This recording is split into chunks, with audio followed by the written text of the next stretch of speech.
अगर आप 10th कर चुके हैं या 12th कर चुके हैं तो ये वीडियो आपके लिए होने वाला है। वेलकम टू करियर शाला। आज हम डिस्कस करने वाले हैं HCL की जॉब्स। HCL यानी कि हिंदुस्तान कॉपर लिमिटेड की जॉब्स जो निकली हैं इस महीने, और ये उनके लिए हैं जिन्होंने 10th और 12th कर ली है।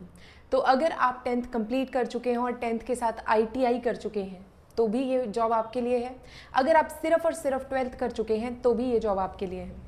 यहाँ पे अप्रॉक्सीमेटली 15 पोस्टों के ऊपर वैकेंसीज आई हैं और 209 टोटल वैकेंसीज हैं। 209 वैकेंसीज में से 1 से 3 पोस्ट तक जितनी भी वैकेंसीज हैं वो 12th के लिए हैं। अगर आपने 12th किया है तो वो वैकेंसीज के लिए आप अप्लाई कर सकते हैं, और अगर आप अप्लाई कर रहे हैं 4 to 15 वैकेंसीज के लिए वो 10th प्लस ITI की वैकेंसीज हैं। 10th प्लस ITI का सर्टिफिकेट आपके पास होना मैंडेटरी है। अगर आपके पास वो सर्टिफिकेट है तो आप उसके लिए अप्लाई कर सकते हैं, अदरवाइज आप उसके लिए बिल्कुल अप्लाई नहीं कर सकते सिर्फ 10th के सर्टिफिकेट के साथ। सो आपके पास जो भी डॉक्यूमेंट्स हैं या जो भी चीज़ें हैं वो आपके पास अवेलेबल होने चाहिए।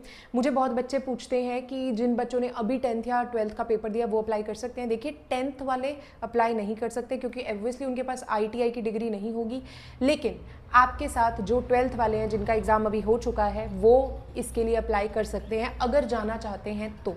ठीक है, क्योंकि आपकी मार्कशीट्स आ चुकी हैं, 12th का रिजल्ट आ चुका है, तो आप जो भी आपकी बेसिक मार्कशीट है वो वहाँ पे प्रेजेंट कर सकते हैं on the date of cut off. तो ये चीज़ क्लियर हो गई कि कौन भर सकते हैं और कौन नहीं। अब बात करते हैं एज की। एज आपकी होनी चाहिए 18 to 30 ईयर्स। अगर आप 18 to 30 ईयर्स के हैं आप इसके लिए अप्लाई कर सकते हैं। इस एज ब्रैकेट में सभी को कंसीडर किया जाएगा और 5 ईयर्स का रिलैक्सेशन भी दिया जाएगा SC और ST कैटेगरी को। 5 ईयर्स का रिलैक्सेशन उनको दिया जा रहा है, तो अकॉर्डिंगली अगर आप अप्लाई कर रहे हैं तो आपको पता होना चाहिए कि ये चीज़ वहाँ पे एप्लीकेबल है। उसके साथ मैं बात करूंगी कि इसकी डेट ऑफ एप्लीकेशन जो शुरू हो रही है वो 19th मई से शुरू हो रही है। 19th मई को इसका एप्लीकेशन फॉर्म आ जाएगा ऑनलाइन और उन्हीं की वेबसाइट पे आएगा, तो आपने कहीं भी और जाके इसको नहीं भरना है, ये बात याद रखिए। उन्हीं की वेबसाइट पे एप्लीकेशन लिंक होगा। एप्लीकेशन लिंक मैं टेलीग्राम ग्रुप में डाल भी दूंगी अगर आपको चाहिए तो। सो उस टेलीग्राम ग्रुप से आप एप्लीकेशन फॉर्म लेके और जल्द से जल्द भर दीजिएगा। डू नॉट वेट फॉर 2 जून। 2 जून को इसका एप्लीकेशन फॉर्म खत्म हो रहा है, यानी कि इसकी जो डेट है वो 19 से 22 जून तक ही जाएगी।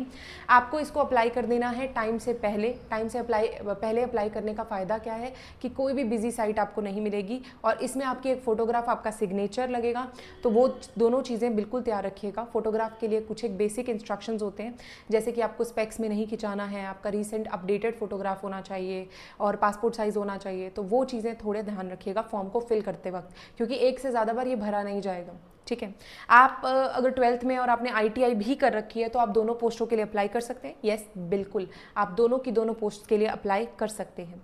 अब बात करते हैं सिलेक्शन की। इसमें आपका कोई भी एग्ज़ाम नहीं होने वाला है, आपका मेरिट बेस्ड सिलेक्शन होगा।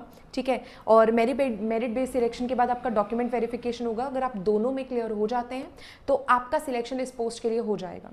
मेरिट बेस्ड सिलेक्शन की पहले बात करते हैं कैसे होगा। अगर मैं बात कर रही हूँ उन पोस्टों के लिए जो 12th बेस्ड है, 12th बेस्ड आपके पास 3 पोस्ट हैं। अगर आप उनमें से किसी के लिए अप्लाई कर रहे हैं तो मेरिट बेस्ड सिलेक्शन होगा on the basis of certificate of 10th। आपका 10th का सर्टिफिकेट होगा, उसके बेस के ऊपर, यानी कि उसमें आपके कितने मार्क्स हैं उसके बेस के ऊपर आपका सिलेक्शन होने वाला है। जिसके भी ज़्यादा मार्क्स होंगे उसको मेरिट में डाला जाएगा और इसकी मेरिट अप्रॉक्सीमेटली 10 मार्क्स में से बनेगी टोटल। तो और उन बच्चों को जो ऑलरेडी HCL में काम कर रहे हैं और फिर भी अप्लाई कर रहे हैं इस 12th वाली पोस्ट के लिए, उनको 10 मार्क्स एक्स्ट्रा दिए जाएंगे। तो उनका जो भी मेरिट बनेगा, और मेरिट में अगर 2 लोगों के मार्क्स सेम आ जाते हैं तो जिसकी एज ज़्यादा होगी वही मेरिट में गिना जाएगा। तो the one with the higher age will be given first priority, उसके बाद दूसरे को प्रायोरिटी दी जाएगी। अगर बात करें 10th और ITI की, तो 10th और ITI जिनका बेस ऑफ सिलेक्शन है उनके लिए 10वीं क्लास का सर्टिफिकेट मैटर करेगा, उसके मार्क्स मैटर करेंगे। 10th क्लास के सर्टिफिकेट के मार्क्स की 70% वेटेज है, 70% वेटेज उसको दी जाएगी और 30% वेटेज आपके ITI के सर्टिफिकेट को दी जाएगी। 70 + 30 मतलब 100% वेटेज टोटल होगी, और उसमें से जिसकी भी वेटेज ज़्यादा बनी उसको यहाँ पे सिलेक्ट कर लिया जाएगा अप्रेंटाइज की जॉब के लिए। अप्रेंटाइज में stipend according to the rules and regulations दिया जाएगा।